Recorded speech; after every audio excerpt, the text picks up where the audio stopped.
दोस्तों स्वागत है आपका बिहार न्यूज में। दोस्तों मैं हूं फिरदौस गनी और आप देख रहे हैं केडीबी लाइव। दोस्तों आज हो चुका है बुधवार 30 दिसंबर 2020। तो आज की बिहार की टॉप न्यूज लेकर आए हैं आपके लिए। दोस्तों वीडियो स्टार्ट करने से पहले आपसे एक रिक्वेस्ट है, अगर आप नए आए इस चैनल पर तो फिर चैनल को सब्सक्राइब करके बेल आइकन को भी प्रेस कर दीजिए और साथ में वीडियो को लाइक कीजिए, अपने दोस्तों के साथ शेयर भी कीजिए। तो चलिए दोस्तों स्टार्ट करते हैं आज का न्यूज। दोस्तों नया साल सीमांचल मिथिलांचल में नई खुशियां लेकर आने वाला है। जी हां, कई क्षेत्र में चल रहे विकास कार्यों को पूरा हो जाने के बाद जहां एक और क्षेत्र का कायाकल्प होगा, वहीं दूसरी ओर इलाके में समृद्धि भी दिखेगी। जी हां, सीमांचल मिथिलांचल में रेल लाइन के विस्तार का कार्य जारी है। जी हां, रेलवे जहां मिथिलांचल को एक करेगी वहीं सीमांचल से भी सीधा जुड़ाव होगा। जी हां, नए साल में निर्मली और फारबिसगंज तक रेल परिचालन शुरू होने की संभावना है। इससे मिथिलांचल और सीमांचल रेलवे के माध्यम से एक हो जाएगा। दोस्तों राजधानी पटना में नए कृषि कानून के खिलाफ कल तमाम किसान संगठनों ने राजभवन मार्च करके राज्यपाल को ज्ञापन सौंपने का ऐलान करके राजभवन मार्च शुरू किया। जहां इस मार्च में भारी संख्या में विभिन्न संगठनों से जुड़े आंदोलनकारी ने हिस्सा लिया। जहां इस बीच आंदोलनकारियों को राजभवन की तरफ बढ़ने से रोकने के क्रम में पुलिस को लाठीचार्ज करना पड़ा। जहां पटना पुलिस ने आंदोलन कर रहे किसानों पर लाठीचार्ज किया। साथ ही आपको बता दूं कि कृषि बिल के विरोध में बिहार के अलग अलग हिस्सों से आए किसानों ने पटना की सड़कों पर कल राजभवन मार्च किया। जहां किसानों का मार्च गांधी मैदान से निकलकर राजभवन की ओर से बढ़ने लगा। डाक बंगला चौराहा पर मार्च के पहुंचते ही पुलिस ने आंदोलनकारियों को आगे बढ़ने से रोक दिया। जहां किसान आगे राजभवन की ओर जाना चाहते थे, लेकिन पुलिस ने किसी को आगे बढ़ने की इजाजत नहीं दी और पुलिस ने लाठीचार्ज कर दिया। दोस्तों देश में medical engineering, banking, IAS, IPS जैसे प्रतियोगिता परीक्षाओं के लिए ना जाने कितने कोचिंग इंस्टीट्यूट होंगे। जी कोचिंग संस्थान चलाने वाले संचालक अपने कोचिंग के प्रचार प्रसार के लिए ना जाने कौन कौन से हथकंडे अपनाते होंगे। जी कोचिंग चलाने के नाम पर छात्रों से रकम वसूलने के किस्से भी आए दिन सुनने को मिलते रहते हैं। लेकिन इन सब के बीच बिहार में एक ऐसे भी शिक्षक हैं जो सिर्फ 1 रुपया और 11 रुपया में इंजीनियर और दारोगा बना रहे हैं। जी हाँ, बिहार में एक ऐसा कोचिंग है जिसके बारे में सुनकर आप हैरान हो जाएंगे। जी हाँ, सिर्फ 11 रुपए गुरु दक्षिणा पटना के नया टोला में साल 1994 से चल रहे अदमय अदिति गुरुकुल के नाम से मशहूर कोचिंग संस्थान के संचालक रहमान हैं। जी हां, जिन्हें प्यार से छात्र गुरु रहमान के नाम से पुकारते हैं। गुरुकुल की सबसे बड़ी खासियत यह है कि यहां अन्य कोचिंग संस्थानों की तरह फीस के नाम पर भारी भरकम रकम की वसूली नहीं की जाती है। जी हां, बल्कि छात्र छात्राओं से गुरु दक्षिणा के नाम पर महज 11 रुपए लिए जाते हैं। जी हां, 11 रुपया से बढ़कर 21 या फिर 51 रुपए फीस देकर ही गुरुकुल से अब तक न जाने कितने छात्र छात्राओं ने भारतीय प्रशासनिक सेवा से लेकर डॉक्टर और इंजीनियर तक की परीक्षाओं में सफलता हासिल की है। जी हां, साल 1994 में जब बिहार में 4000 दारोगा की बहाली के लिए प्रतियोगिता परीक्षा आयोजित की गई थी, तो उस परीक्षा में गुरुकुल से पढ़ाई करने वाले 1100 छात्रों ने सफलता हासिल की थी। दोस्तों अरुणाचल प्रदेश के घटनाक्रम को लेकर बीजेपी और जेडीयू के बीच रिश्तों में आई तल्खी को अब पार्टी के नेता खुले तौर पर स्वीकार कर रहे हैं। जी हां, जेडीयू और बीजेपी के बीच रिश्ते में दरार आ चुकी है। इस बात को जेडीयू के ही प्रदेश अध्यक्ष वशिष्ठ नारायण सिंह ने भी कंफर्म कर दिया है। जी हां, उन्होंने कहा है कि इसमें कोई दो राय नहीं है कि अरुणाचल के घटनाक्रम के बाद रिश्तों में दरार आई है। वशिष्ठ नारायण सिंह ने कहा है कि पिछले 15 सालों में गठबंधन के अंदर ऐसा कभी नहीं हुआ है। जी हां, जदयू प्रदेश अध्यक्ष ने कहा है कि अरुणाचल प्रदेश में जो कुछ हुआ है वह गठबंधन धर्म के विपरीत है, अलग है। वशिष्ठ नारायण सिंह ने कहा है कि नीतीश कुमार ने बीजेपी के साथ पिछले 15 सालों की दोस्ती में ऐसा कभी नहीं किया जैसा बीजेपी ने अरुणाचल प्रदेश में किया। दोस्तों बिहार के उप मुख्यमंत्री रेणु देवी ने एक कार्यक्रम में एक बड़ा बयान दिया है। जो उप मुख्यमंत्री रेणु देवी ने 2 टूक कहा है कि हमारे कच्चे माल की फूड प्रोसेसिंग यूनिट अपने ही प्रदेश में ही लगनी चाहिए। बिहार के उत्पाद की प्रोसेसिंग पड़ोसी राज्य में क्यों हो रही है, इसे रोकना है। और राज्य सरकार के 20 लाख रोजगार देने के निर्णय में उद्योग विभाग भी सहभागिता रहेगी। जिलेवार समीक्षा के दौरान किशनगंज और उसके आसपास के जिले के संदर्भ में उन्होंने पाया कि यहां करीब 25,000 हेक्टेयर में चाय की खेती होती है, लेकिन उसकी प्रोसेसिंग यूनिट सभी पश्चिम बंगाल की सिलीगुड़ी में है। जो उन्होंने कहा कि इस ट्रेंड को बदलना होगा।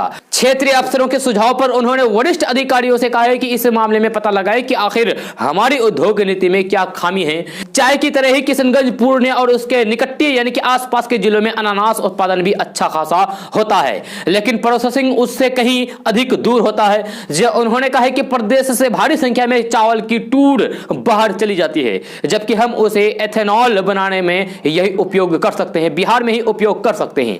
इसी तरीके से मक्का, मखाना और दूसरे के उत्पादों के बारे में उन्होंने अपनी राय रखी है।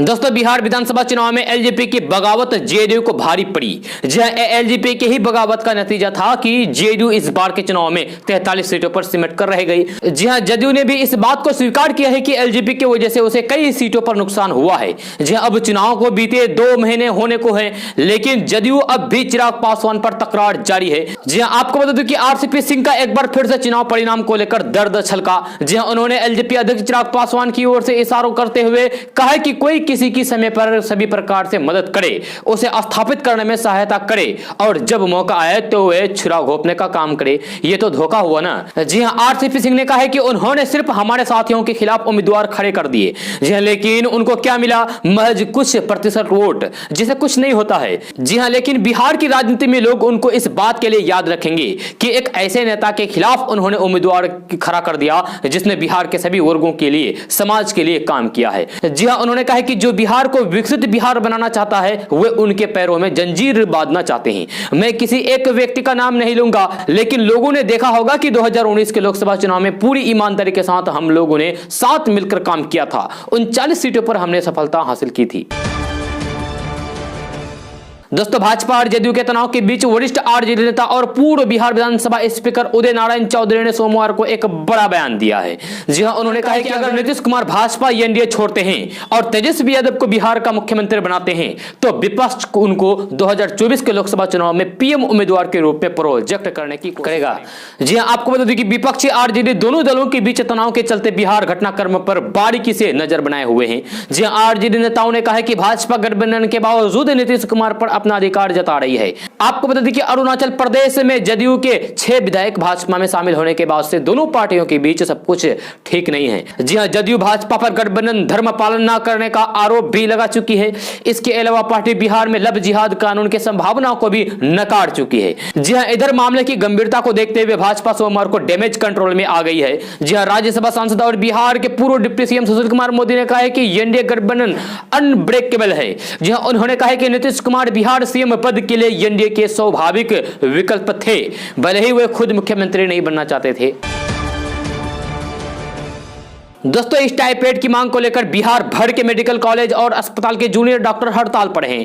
जहां ये आपको डेली खबर मिल रहा है। जूनियर डॉक्टरों के हड़ताल की वजह से मरीजों को काफी परेशानी हो रही है। सरकार द्वारा चेतावनी मिलने के बाद भी जूनियर डॉक्टर काम पर नहीं लौट रहे हैं। जी ऐसे में बिहार के पूर्व मुख्यमंत्री और हम के राष्ट्रीय अध्यक्ष जीतन राम मांझी ने बिहार के मुखिया नीतीश कुमार और स्वास्थ्य मंत्री मंगल पांडे से जूनियर डॉक्टरों की मांग पूरी करते हुए उनकी हड़ताल खत्म करने की अपील की है। जी पूर्व मुख्यमंत्री जीतन राम मांझी ने सोमवार को अपने एक ट्वीट में कहा है कि मुख्यमंत्री नीतीश कुमार जी, स्वास्थ्य मंत्री मंगल पांडे जी से अनुरोध है कि कोरोना महामारी को देखते हुए राज्य हित में जूनियर डॉक्टरों की सभी मांगों को मानकर अविलंब उनकी हड़ताल को खत्म कराएं। जी जूनियर डॉक्टरों की हड़ताल का सीधा असर गरीबों पर पड़ रहा है। गौरतलब है कि पिछले 5 दिनों से स्टाइपेंड बढ़ाने की मांग को लेकर हड़ताल पर गए डॉक्टर किसी भी सूरत में मानने को तैयार नहीं है। जी हां, घटना के पीएमसीएच जूनियर डॉक्टर लगातार धरना और प्रदर्शन कर रहे हैं। ये इनकी हड़ताल में अब इंटर्न डॉक्टर भी साथ देना शुरू कर दिया है। जी हां, जूनियर डॉक्टरों का कहना है कि जनवरी 2020 से ही स्टाइपेंड बढ़ाया जाना था, लेकिन ऐसा नहीं हुआ। अब 2021 आने वाला है, ऐसे में हम चाहते हैं कि नए साल से हमें बढ़ी हुई स्टाइपेंड मिले। दोस्तों, देश में जब कोरोना महामारी ने पैर पसारना शुरू किया था तो प्रधानमंत्री नरेंद्र मोदी ने मार्च में देश को संबोधित करते हुए एक दिन के लिए जनता कर्फ्यू की घोषणा की थी। जी हां, उस दौरान जब वो वीडियो में नजर आए तो उनकी दाढ़ी करीने से कटी हुई थी। फिर करीब 3 महीने बाद जून में अनलॉक 2 की घोषणा के बाद जब उन्होंने देश को संबोधित किया तो उनकी दाढ़ी काफी बड़ी हुई थी। जी हां, स्पष्ट था कि उन्होंने अपनी दाढ़ी नहीं कटवाई। जी हां, तब से लेकर आज तक उनकी दाढ़ी को लेकर तमाम तरह की चर्चाएं होती रहती है। जी हां, इसे कभी कोरोना के गाइडलाइन को लेकर राष्ट्र के नाम संदेश देने से जोड़कर देखा गया तो कभी इसके राजनीतिक मायने भी निकाले गए। जी हां, पीएम नरेंद्र मोदी के विरोधी तो इसे पश्चिम बंगाल के आगामी विधानसभा चुनाव को लेकर राज्य से भावनात्मक जुड़ाव प्रदर्शित करने की रणनीति से भी जोड़ चुके हैं। जी हां, हालांकि उनकी दाढ़ी बढ़ाने की वजह के बारे में कोई ठोस जानकारी सामने नहीं आई है। जी हां, पिछले कुछ महीने में उनकी दाढ़ी और ज्यादा बढ़ चुकी है, लेकिन अभी तक कोई ठोस जानकारी सामने नहीं आई है कि प्रधानमंत्री नरेंद्र मोदी आखिर अपना दाढ़ी क्यों नहीं कटवा रहे हैं। दोस्तों, बिहार में लव जिहाद कानून को लेकर सियासी जंग छिड़ गई है। नीतीश कुमार की पार्टी जदयू ने बीते दिनों लव जिहाद कानून के खिलाफ विरोध जाहिर किया था। जी हां, जिसके पलटवार में राजद ने जदयू और बिहार के सीएम नीतीश कुमार के खिलाफ जोरदार पलटवार किया है। जी हां, राजद ने कल अपने आधिकारिक ट्विटर अकाउंट से लव जिहाद कानून को लेकर ट्वीट किया, जिसमें आरजेडी ने लिखा है कि पहले बिहार के सीएम नीतीश कुमार ने एनआरसी, सीएए, धारा 370 और 3 नए काले कृषि कानून समेत सभी मुद्दों को लेकर भाजपा और केंद्र सरकार के पक्ष में वोटिंग की है। वहीं राजद ने आरोप लगाया है कि भाजपा अब बिहार सरकार चला रही है, तो वही दबाव बनाने के लिए जदयू के नेता लव जिहाद के विरुद्ध बोल रहे हैं ताकि बिहार सरकार में जदयू एमएलसी और बराबर मंत्री बना सके। वहीं आरजेडी ने नीतीश कुमार के खिलाफ निशाना साधते हुए लिखा है कि इनसे बड़ा पलटीबाज कौन होगा। दोस्तों, यदि आप भी बिहार में नौकरी करने की सोच रहे हैं तो आपके लिए एक बहुत ही अच्छा मौका हो सकता है, क्योंकि बिहार में राजस्व एवं भूमि सुधार विभाग में करीब 10,000 पद पर वैकेंसी निकलने वाली है। जी हां, जिसकी तैयारी जोरों शोरों पर चल रही है। आपको इसके लिए जरूर तैयार रहना चाहिए। आपको बता दूं कि आम जनता का दाखिल खारिज, जमाबंदी, एलपीसी जैसे काम को जल्द से जल्द पूरा करने के लिए बिहार में बम्पर वैकेंसी निकाली जा सकती है। इसके लिए शैक्षणिक योग्यता 12वीं पास और स्नातक तय हो सकती है, जो कि पदों के अनुसार निर्धारित की जाएगी। आपको बता दें कि जब भी वैकेंसी निकल जाएगी आपको नोटिफिकेशन द्वारा सूचित कर दिया जाएगा और आपको केडीबी लाइव के भी माध्यम से इस बारे में सूचित कर दिया जाएगा। जहां इच्छुक उम्मीदवार विभाग के वेबसाइट पर नजर बनाए रखें। दोस्तों, बिहार के मुजफ्फरपुर में उस वक्त अफरा तफरी मच गई जब एक महिला सरपंच के घर में पुलिस ने छापेमारी कर दिया। जहां पूरा मामला मुजफ्फरपुर जिले के करजा थाना क्षेत्र से आने वाले बरका गांव का है। जहां पुलिस ने गांव की महिला सरपंच कविता देवी को शराब का व्यापार करने के आरोप में गिरफ्तार कर लिया है, जबकि उसका पति फरार हो गया। जबकि आरोप है कि सरपंच के घर से अवैध शराब का कारोबार चलाया जा रहा था। जी हां, मुजफ्फरपुर के वरिष्ठ पुलिस अधीक्षक जयकांत ने मंगलवार को बताया कि गुप्त सूचना के आधार पर बरका गांव में करजा सरैया पुलिस द्वारा चलाए गए संयुक्त अभियान में बरका गांव उत्तर की सरपंच सविता देवी गांव में 3 अलग अलग घरों में छापेमारी की गई, जहां बड़ी मात्रा में शराब मिला। जहां पुलिस ने शराब के साथ साथ सरपंच के घर में छिपा कर रखी गई नकदी भी बरामद कर ली गई है। दोस्तों, बिहार विधानसभा में नेता प्रतिपक्ष और आरजेडी नेता तेजस्वी यादव ने राज्य में चरमराती कानून व्यवस्था को लेकर एक बार फिर से राज्य सरकार पर सवाल उठाया है। जहां तेजस्वी यादव ने राज्य सरकार और पीएम नरेंद्र मोदी पर निशाना साधते हुए राज्य में दिन भर में हुई आपराधिक घटनाओं का वीडियो क्लिप ट्वीट किया है। जी हां, उन्होंने कहा है कि बिहार में अपराध की सुनामी आई हुई है, अब दिल्ली वाले बेटा कहां है जी। तेजस्वी यादव ने ट्वीट करके लिखा है कि बिहार में लूट, डकैती, अपहरण और कई सारे अपराध की सुनामी आई हुई है, फिर भी महाजंगल राज के महाराजा चुप हैं। किसी ने कहा था कि अगर यहां अपराध हो जाए तो दिल्ली वाले बेटे को याद कर लेना। आपको बता दें कि बिहार में बढ़ते क्राइम को लेकर तेजस्वी यादव लगातार हमलावर हैं। आए दिन तेजस्वी यादव अपराध को लेकर राज्य सरकार पर निशाना साधते हुए ट्वीट कर रहे हैं। जी हां, आज ट्वीट करके तेजस्वी यादव ने प्रधानमंत्री नरेंद्र मोदी को भी लपेटे में ले लिया है। दरअसल बिहार विधानसभा चुनाव के दौरान प्रधानमंत्री नरेंद्र मोदी ने एक चुनावी जनसभा को संबोधित करते हुए कहा था कि आप सब लोग आराम से रहें, क्योंकि आपका बेटा दिल्ली में आपकी सेवा के लिए बैठा हुआ है। दोस्तों, विधानसभा चुनाव के झटके से उबरने के लिए जदयू फिर से अपने सामाजिक न्याय और धर्मनिरपेक्षता के पुराने एजेंडे पर लौटेगा। जहां रविवार को हुई पार्टी के राष्ट्रीय परिषद में आम राय थी कि गठबंधन में भाजपा के मूल मुद्दे हावी रहने का पार्टी को नुकसान उठाना पड़ा। पार्टी ने भविष्य में पिछड़े मुसलमानों को फिर से साधने और फिर भाजपा के हिंदूवादी एजेंडे से अपना अलग रुख तय करने का फैसला किया है। जहां अरुणाचल प्रदेश में जदयू विधायकों के पाला बदलकर भाजपा में जाने के बाद हुई बैठक में खास तौर पर विधानसभा चुनाव में प्रदर्शन की समीक्षा हुई है। जहां बैठक में आम राय थी कि सीएए, एनपीआर और एनआरसी पर पार्टी अलग रुख पेश नहीं कर सकती। जहां इसके कारण जदयू के साथ रहने वाला मुसलमानों का एक वर्ग इस बार विपक्षी महागठबंधन और एआईएमआईएम के साथ चला गया। जहां जदयू के रुख के बाद हिंदूवादी एजेंडे पर भाजपा से खींचतान तय है। जदयू ने लव जिहाद कानून के खिलाफ आवाज बुलंद करने की रणनीति बनाई है। जहां पिछले दिन बैठक में पार्टी महासचिव केसी त्यागी ने इसे समाज में घृणा फैलाने वाला कानून बताया है। गौरतलब है कि केंद्रीय मंत्री गिरिराज सिंह सहित प्रदेश भाजपा के कई नेता ऐसा ही कानून बिहार में बनाने की मांग कर रहे हैं, जबकि जदयू इस मुद्दे पर सख्त रुख अपनाकर मुसलमानों को सकारात्मक संदेश देना चाहता है। दोस्तों, श्रम संसाधन मंत्री जीवेश कुमार ने कहा है कि राज्य सरकार विदेश से लेकर देश के दूसरे राज्यों में रहने वाले तमाम बिहारियों का डाटा बैंक तैयार करेगी। इसके लिए अलग विभाग बनाकर उनका रजिस्ट्रेशन किया जाएगा। जी हां, उन्हें कोई तकलीफ होने पर राज्य सरकार के स्तर पर वार्ता करके दूर कराएगी। साथ ही उनके हुनर का इस्तेमाल करके लघु और मध्यम स्तर का रोजगार उपलब्ध कराया जाएगा। जी हां, श्रम मंत्री ने कहा है कि नए उद्योग लगाने के लिए हम SC ST के लोगों को 10 लाख रुपए का लोन दे रहे हैं। इसमें 5 लाख का अनुदान होगा, जबकि बाकी 5 लाख सिर्फ मूलधन किस्तों में अदा करना होगा।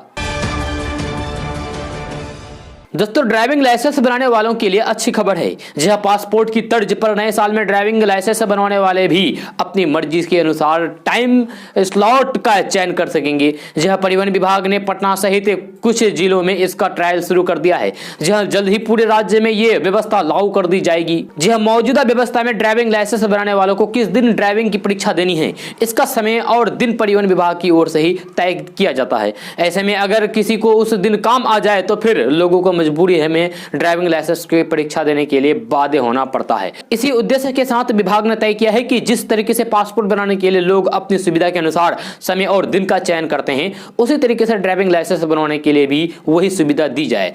अब चूंकि ड्राइविंग लाइसेंस के लिए आवेदन भी ऑनलाइन किए जा रहे हैं, तो फिर टाइम स्लॉट लोगों की पसंद के अनुसार क्यों ना हो। इस सोच के तहत विभाग ने पटना सहित कई प्रमुख जिलों में इसका ट्रायल शुरू भी कर दिया है। विभागीय अधिकारियों का दावा है कि जल्द ही लोगों की पसंद के अनुसार टाइम स्लॉट मिलने लगेगा। दोस्तों, बिहार सरकार ने राज्य के युवाओं को सक्षम बनाने के लिए कुशल युवा प्रोग्राम यानी कि KYP शुरू किया है। जी हां, ये बिहार स्किल डेवलपमेंट मिशन का हिस्सा है। इस प्रोग्राम को अक्टूबर 2016 में लॉन्च किया गया था। इस कार्यक्रम के तहत युवाओं को कम्युनिकेशन स्किल, कंप्यूटर की बेसिक शिक्षा और सॉफ्ट स्किल की जानकारी दी जाती है। जी, करीब 3 साल पुराना कुशल युवा प्रोग्राम युवाओं के बीच काफी लोकप्रिय हो चुका है। यानी कि ये प्रोग्राम 3 साल से चलता आ रहा है। जी, सरकार का कहना है कि इस प्रोग्राम से राज्य के युवा छात्रों को इंटरव्यू में बेहतर प्रदर्शन करने में मदद मिलेगी। तो आइए जानते हैं इसके बारे में। कुशल युवा प्रोग्राम का लाभ सिर्फ बिहार के छात्रों को ही मिलता है। इसके लिए उन्हें यहाँ का नागरिक होना जरूरी है। 10वीं और 12वीं की परीक्षा पास कर चुके छात्र इस योजना का लाभ उठा सकते हैं। इसके लिए स्टूडेंट की उम्र 15 से 25 साल के बीच होनी चाहिए। जहाँ SC और ST वर्ग के छात्रों के लिए की उम्र की सीमा 30 साल, OBC के लिए 28 साल और दिव्यांग के लिए 30 साल निर्धारित है। किसी भी छात्र को कुशल युवा प्रोग्राम का लाभ उठाने के लिए पहले 1000 रुपए जमा करना होगा। हालांकि बाद में ये राशि यानी कि 1000 रुपए जो आप जमा करेंगे वो छात्रों को फिर वापस हो जाएगा, आपको वापस हो जाएगा।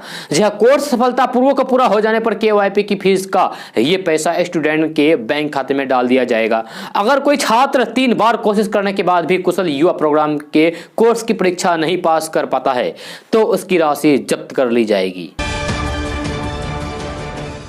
दोस्तों, अब मोबाइल की तरह ही वाहन प्रदूषण जांच केंद्रों को भी प्रीपेड रिचार्ज किया जा सकेगा। इसके लिए परिवहन विभाग ने NIC की मदद से प्रीपेड मॉड्यूल विकसित किया है, जिसके तहत कोई भी लाइसेंसधारी वाहन प्रदूषण जांच केंद्र संचालक एडवांस में रिचार्ज कराकर ऑनलाइन वाहन प्रदूषण जांच सर्टिफिकेट जारी कर सकते हैं। जी, जांच के बाद सर्टिफिकेट जारी करते ही केंद्र संचालक के खाते से सरकारी राजस्व का पैसा कट जाएगा और सीधे सरकार के खाते में चला जाएगा। जहां परिवहन सचिव संजय कुमार अग्रवाल ने बताया कि 1 जनवरी 2021 से राज्य में संचालित एवं नए खुलने वाले वाहन प्रदूषण जांच केंद्र प्रीपेड मॉडल पर ही काम करेगा। इस नई व्यवस्था को सुनिश्चित करने के लिए सभी जिला परिवहन पदाधिकारी को निर्देश दिया गया है।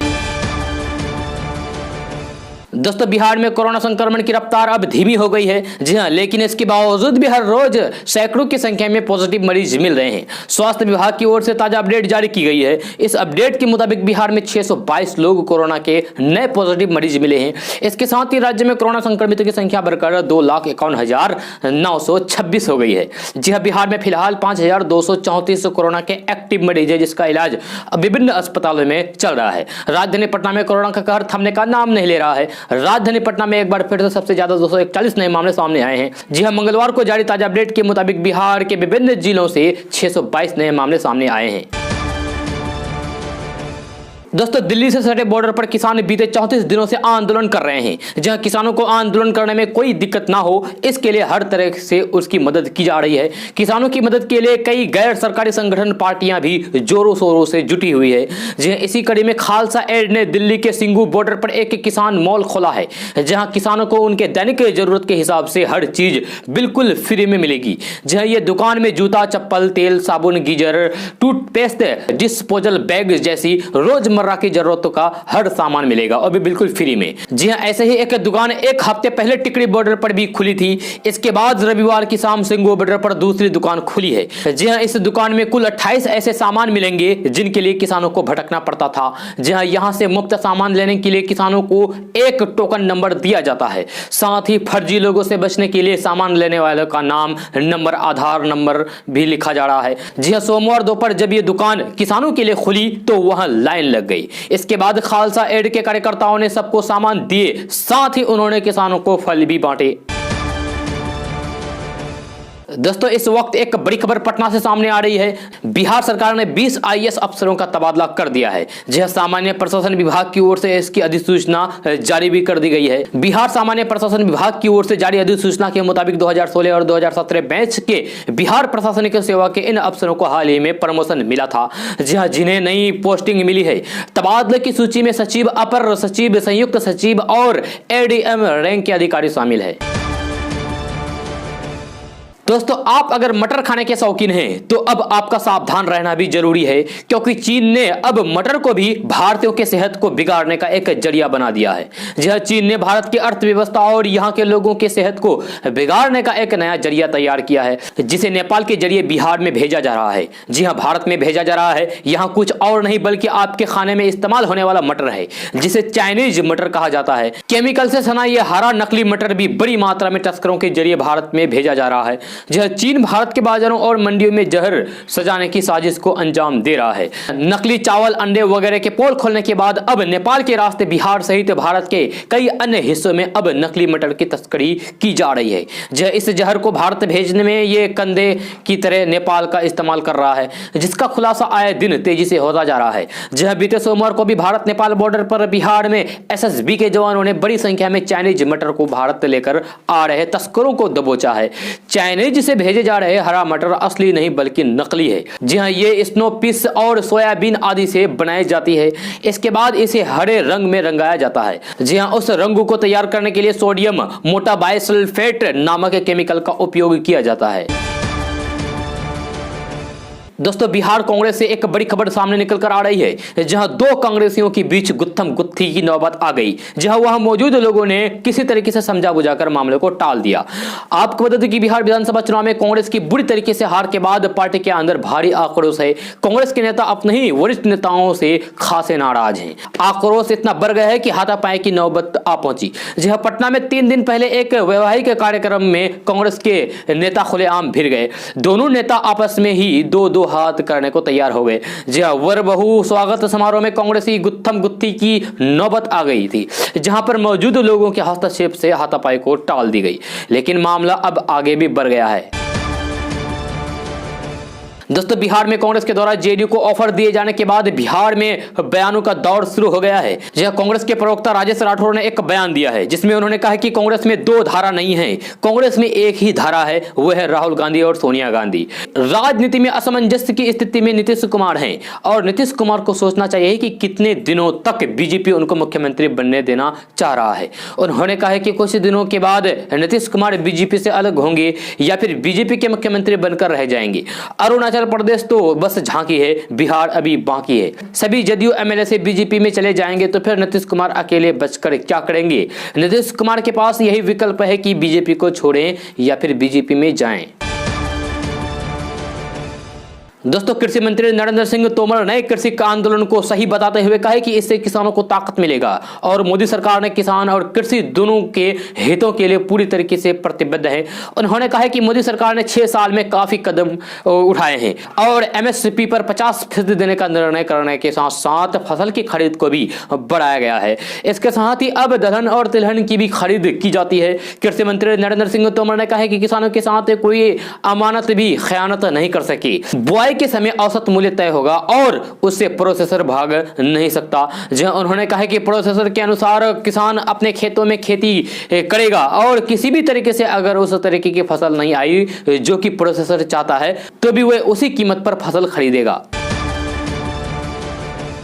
दोस्तों देश के उत्तरी हिस्सों में शीतलहर के साथ ठंड का प्रकोप जारी है। जम्मू कश्मीर और हिमाचल प्रदेश के पहाड़ों पर बर्फबारी हुई है, इससे सर्दी में और भी इजाफा हुआ है। मैदानी इलाकों में शीतलहर भी चल रही है। जी हां, वहीं भारत मौसम विज्ञान विभाग ने पूर्वानुमान जताया है कि उत्तर भारत के हिस्सों में 29 से 31 दिसंबर तक यानी कि कल रात तक तापमान 3 से 5 डिग्री सेल्सियस तक की गिरावट दर्ज की जा सकती है। कई राज्यों में शीतलहर चल रही है। IMD यानी कि मौसम विभाग ने कहा है कि शीतलहर की स्थिति में 2 जनवरी से कमी आने की संभावना है। हिमालय से मैदानी इलाकों की ओर ठंडी हवाएं चलने के कारण दिल्ली के हिस्सों में अगले 4 दिनों तक शीतलहर चलने का पूर्वानुमान है। उत्तर प्रदेश में छिटपुट क्षेत्र में शीतलहर चलने की संभावना है। 30 से 31 दिसंबर के दौरान बिहार, झारखंड, पश्चिम बंगाल के हिस्से और ओडिशा में कुछ स्थानों पर शीतलहर चलने की संभावना है। जहां मौसम विभाग ने कहा है कि अगले 3 दिनों के दौरान उत्तर पश्चिमी भारत में न्यूनतम तापमान में 3 से 5 डिग्री सेल्सियस तक की गिरावट हो सकती है। उसके बाद तापमान में 2 से 3 डिग्री सेल्सियस की मामूली वृद्धि होगी। साथ ही मौसम विभाग ने बिहार के लिए ऑरेंज अलर्ट जारी कर दी गई है। दोस्तों आज का न्यूज़ बस यहाँ तक। कैसा लगा जरूर अपना सुझाव दीजिएगा नीचे कमेंट बॉक्स में कमेंट करके। अगर आप नए आए इस चैनल पर तो फिर चैनल को सब्सक्राइब करके बेल आइकन को भी प्रेस कर दीजिए और साथ में वीडियो को लाइक कीजिए, अपने दोस्तों के साथ शेयर भी कीजिए। तो चलिए दोस्तों फिर मिलते हैं अगले वीडियो में।